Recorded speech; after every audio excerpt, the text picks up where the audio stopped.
So I bought Project Gorgon a few years ago on my Steam account, which my son now uses. So I know he's got all my old games and all his new ones on there. But a little while ago, I was looking through Reddit and everywhere else and for MMO to play, and I saw that this was making its 1.0 release, so it's coming out fully formed. And I saw people on Reddit talking about it, and they're saying lots of good things about this game, and I recall the times that I'd played before. And I remember it being, for me, a bit clunky and unwieldy when I played a few years ago. It was a game certainly where you had to discover how to do things and what to actually do. There was no hand holding, there were no guides, no exclamation marks over the NPC's head, no quest hubs, such things. And it was a bit rough with the graphics. They looked very 2010-ish, and the UI wasn't as clear, as intuitive perhaps as it could have been. But I still liked it at the time. I just didn't play it much. I played a bit, and then I moved on to another MMO and had a go at playing it. I can't even tell you which one it was. But there you go. Anyway, this year got the 1.0 release, so I've come back and tried it again, and I've had to buy it again, which is fine. On my new Steam account, it's my son's old account. I don't know how that happened exactly. I seem to have switched accounts. Being a parent, really strange existence, isn't it? Anyway, the graphics now improved a bit, but pretty much the same, I think. The UI seems a lot better to me. I can navigate it easily enough. I can work out what I'm doing. I understand the skills a lot more. The lack of hand holding is exactly the same. There are no quest hubs. There are no little exclamation marks over their heads. I mean, I still find people in the first starter zone that I haven't spoken to and they still have quests for me to do. But the whole thing just works, I think. There's so much to do. Any plan you log in with, I'm going to go and do this, can go really out the window in the first 10 minutes. So I have to explain that. I need a skill for my sword because I run a sword and mentalism moment. There's a skill called Decapitate, and everyone says it's the most amazing skill. It'll make your sword the swordiest sword in the world, and you'll be able to kill everything in dungeons if you get this skill. But you don't automatically gain that skill as you level up the sword by killing mobs, delving into dungeons, doing those things. But there is an NPC that trains you particularly in that skill. But to get there, you need to build up favour with another NPC. And favour is like the currency, how much friendly you are with them to what they'll tell you and where they'll let you go. So to build up favour with this other NPC, you have to go and gather some resources. You've got to complete some quests. And to do those, you've got to build up favour elsewhere. And so while I was on the way to do these things, I managed to level up another skill, Myconic, the ability to speak mushroom. I know. But that took me to another dungeon where I hadn't really been able to speak to the mushrooms in there, and a whole new quest. And that whole new quest got me a skill for mentalism, which is great and I wanted. But it took about 3 days later before I got back to trying to get Decapitate again. And it's a good skill. I like it. I don't use it often because it's got a minute cooldown. What I need to get is the augments and transformations on my weapons and armor to make it really, really shine. So that's my next goal. Make Decapitate skill shine. So no guides, no quest hubs. You go where you want, you do what you want, you set your own goals, you set your own direction, and off you go. And everyone on my server, and I play on the oldest server, is friendly. Grouping up in dungeons is easy and uncomplicated, and it's fun. So the other night we're delving through the Goblin dungeon. I grouped up with 2 others just to explore and see what was there. And on the way, we killed some fog. Seriously, it's a fog monster. Entered an area then which warned us of certain death was ahead. Well, 34% chance of certain death. That was prescient, as it turns out, because we died. Come back through the dungeon, we join another group, and now swelled our numbers to 6, and we try again.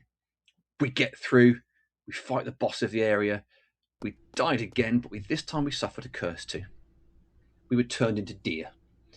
Now we were cursed in this animal form, and we had to stampede our way back through the dungeon to tackle the boss again, this time as deer, without all, well, certainly my sword skill had gone, been replaced by deer skill, to fight another battle against the boss. Luckily, there was another group in there, and we all ganged up on it and took it out, and then we stopped becoming deer. But in Project Gorgon, you can become animals. Each animal has its own form of skills which you have to develop, its own attacks, its own heals and things.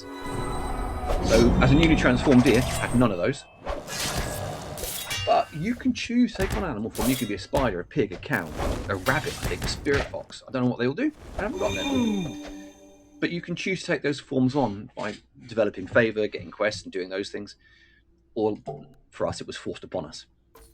But this is the point of Project Gorgon. There are so many skills to develop, so many things to do, that you can just go your own way. And you have to develop that skill to use it. You don't grind up levels. You're not level 1 to level 10. And your skills have levels. So at the moment, my sword's at 42. My mentalism's at 40, I think.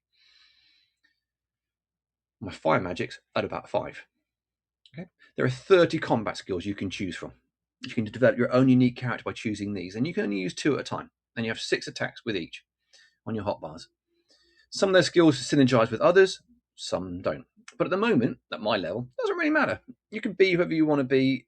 I run sword mentalism, as I've said, but I started with a shield and a sword, and I dipped into fire magic for a bit, and then did a little armed. And as a priest, I'd quite like to investigate later on because I like healing. It's what I do most MMOs. I end up playing a support character. But alongside your sword skill, you can get calligraphy.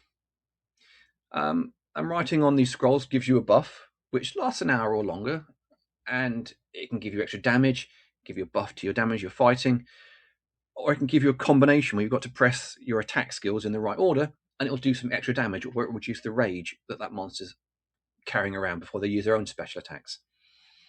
Meditation is something very similar for unarmed. Bards can give you buffs. You can do dancing. There are carpenters. You can build a chair that you sit in for a bit, and it gives you a buff. You can find trainers, so you have to build up favor with those who then teach you these dangerous and hidden techniques for your sword, your bow, your magic, whatever it is. There's things like the poetry jam. You can follow art history. You can go to the countryside surveying. I'm a geographer, so obviously I love a bit of surveying and go and build up my mining skills. So you kind of start to see what I mean about this game. It's so much to do, so many combinations and so many quests that you can pick up, but so much of it is self-imposed. I'm going to go and do this today. This is my aim for my character now. I'm going to do this. I'm going to go and follow this. I'm going to try this out. I'm still in the first 3 maps. I know where the next map is. I can see it. But I filled days and weeks of my time in these first 3 maps, just doing the different skills. I've still got so much more I need to do yet. But if you can look past the graphics and immerse yourself in your character and building your character up, you'll find a lot to occupy yourself over the time.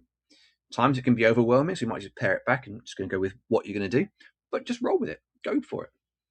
I think for me, Project Gorgon is very much like the 3D version of Ultima Online, rather than a World of Warcraft type of game. It's got that addition, though, of the Star Wars Galaxy's social skills in the community. People stand around playing music and dancing, just like in Star Wars Galaxies, to get you those buffs. People group up really quickly to do things. It's great. I've now got to go and level up my butchering skill, because I need to get that leveled up so I can get some items which will get me favor with another NPC and another skill that I want. So that is what I'm off to do now. Thanks.